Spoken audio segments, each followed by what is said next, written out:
A second reason is that, more recently, the Department of Commerce, MBDA, the Biden administration made the Minority Business Development Agency a permanent agency of the federal government. And what that shows is it is important they're looking, they're understanding. So this is a good policy move, to support that group, which suffered for years with either conscious or unconscious biases. Now, thirdly, the new infrastructure bill, which provide a huge opportunity for minority businesses going forward. So with that said, my next slide, give me a minute. Give me a minute next.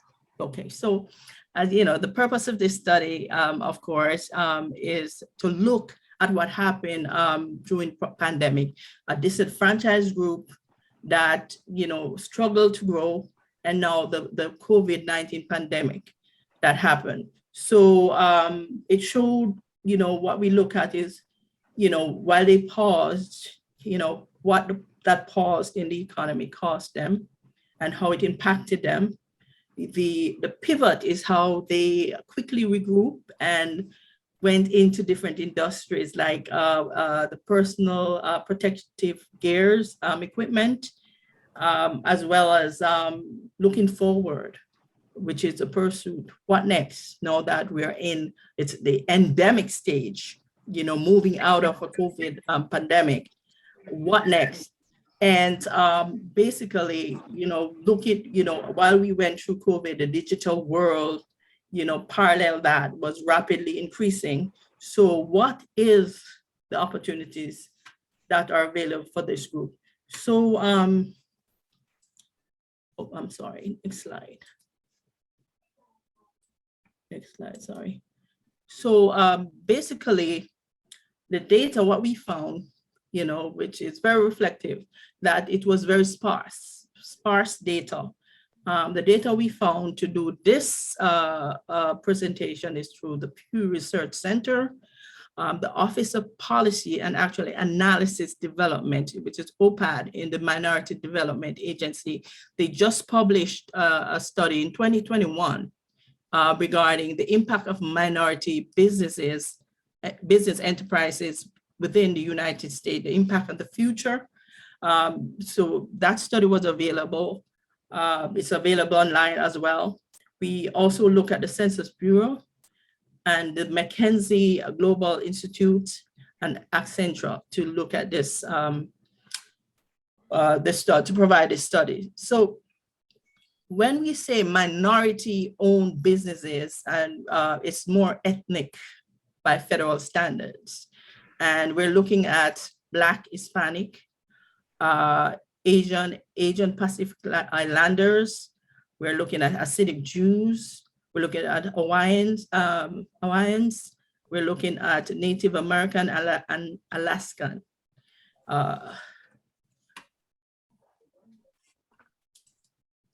So the data, the trend, what we saw during this, wait a minute. What we saw happen during this during the study is that the minority groups, businesses within the ethnic group we described, they were affected more than non-minority group. Actually, 70% based on studies show that that group was affected. They were either out of business or closed temporarily.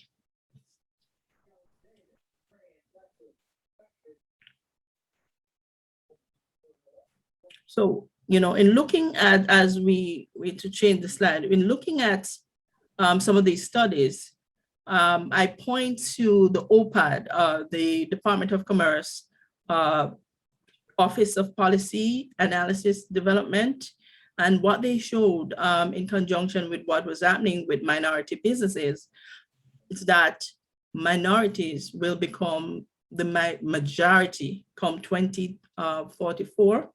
However, the productivity rate is lagging the national standard. So that's one thing here. As I said, you know, and they looked at, the study looked at, you know, data in 2017, and what it showed that it's very important to look at MBEs, minority-owned businesses, because the impact on the economy is significant.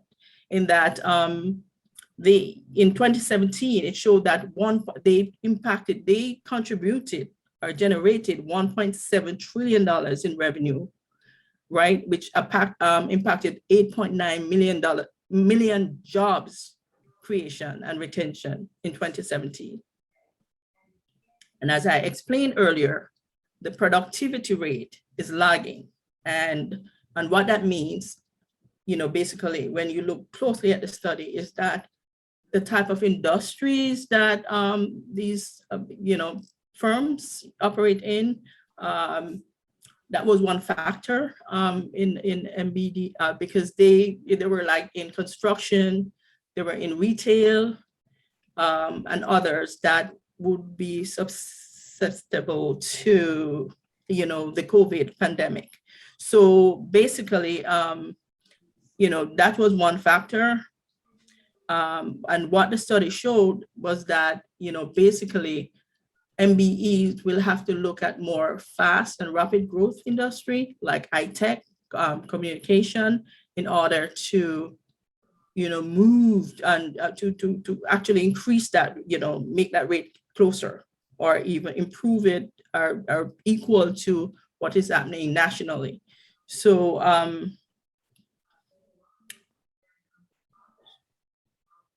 let me move on as we talk.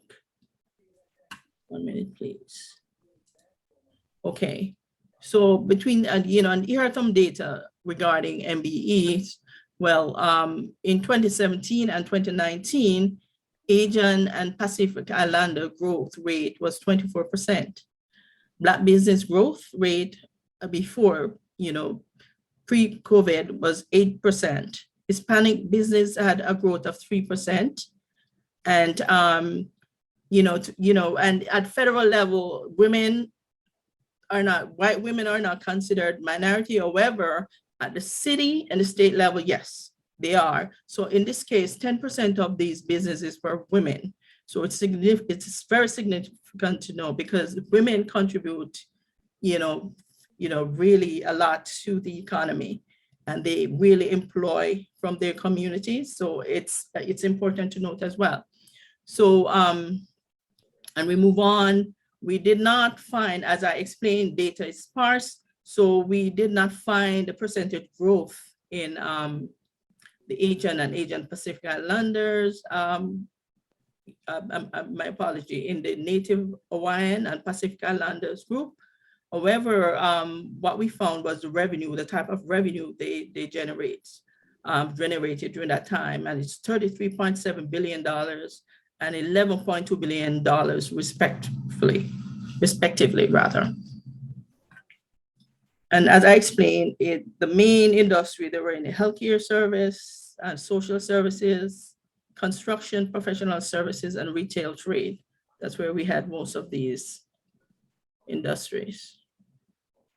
1 minute.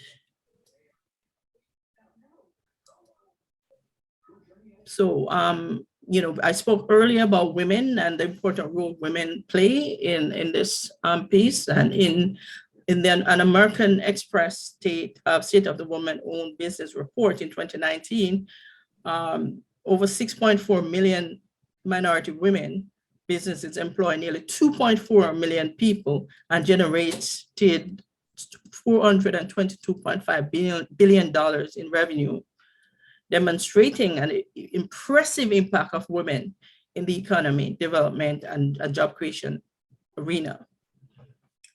So the report stated further that women reinvest approximately 90% of their earning into their families and in their communities, creating a unique multiplier effect.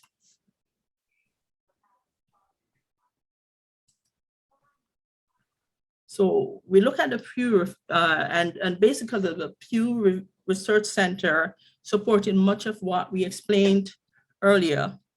You know, Black business suffered 41% decline during 2020, and you know they were able to pivot due to, you know, they were flexible enough, you know, to pivot into different line to respond to customer taste and demand during the COVID-19 pandemic. So, you know, basically this type, this showed that, basically the need, and also as well, it shows that the type of business that Black owned or minority as a whole, they were in the front line that were, actually had to pause during the COVID-19 pandemic, and as you do, it would be in the restaurant industry, the hospitality area as a whole. So that was one of the reasons why, the reports were saying that they were affected. Right. So the McKinsey and Company article study, showed that, also support that the minority group owned businesses were disproportionately affected. And as I explained earlier, the impact was over 70% in comparison to non-minority firms. And again, they support what we have said. It's based on the type of industries, and however, this report, the report basically, had a good spin on this one to say that they were able to quickly come back, based on the flexibility of some firms who are able to, venture and pivot into new industries. However, a portion of businesses were not that flexible. So looking forward, now we talk about, we look at the a report from the Accenture Strategic Group, and they looked at the 5G and what is expected. As you know, we were parallel. The digital world was parallel, growing rapidly as we're going through this pandemic. As you know, you see, we're fully digital, virtual.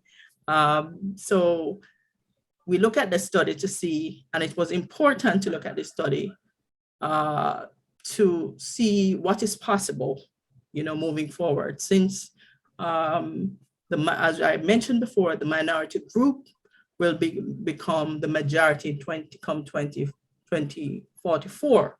However, the productivity rate could create a problem to that growth. So when we look at 5G and the impact and what is possible.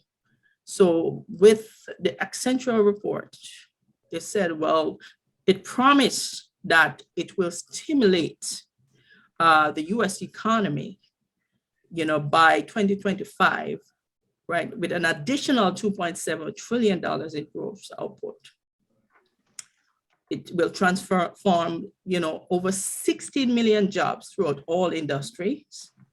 And industry like manufacturing will gain a lot, over 20%, or 20 to 30%. And this is due to, the information, the fast pace, it accelerate like productivity, because the accuracy level, with the level of information that 5G is offering currently, it creates less error rates, and it open up, a greater market. So they suspect that 20 to 30% of US will gain that through manufacturing, to the manufacturing industry. Healthcare will see the digital market definitely still will rise by 50%, and healthcare will see a saving of around 30%.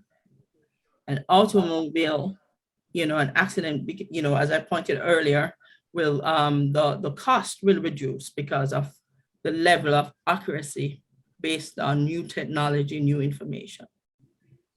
So. Okay. All right. We go on and go on. Let me just go to the end. Yes, sorry. Okay. Thank you. My slide. So overall, the whole study showed that MBEs were disproportionately affected by the pandemic. However, the prospect is promising, and more MBEs are able to venture into new opportunities through new technology and communication.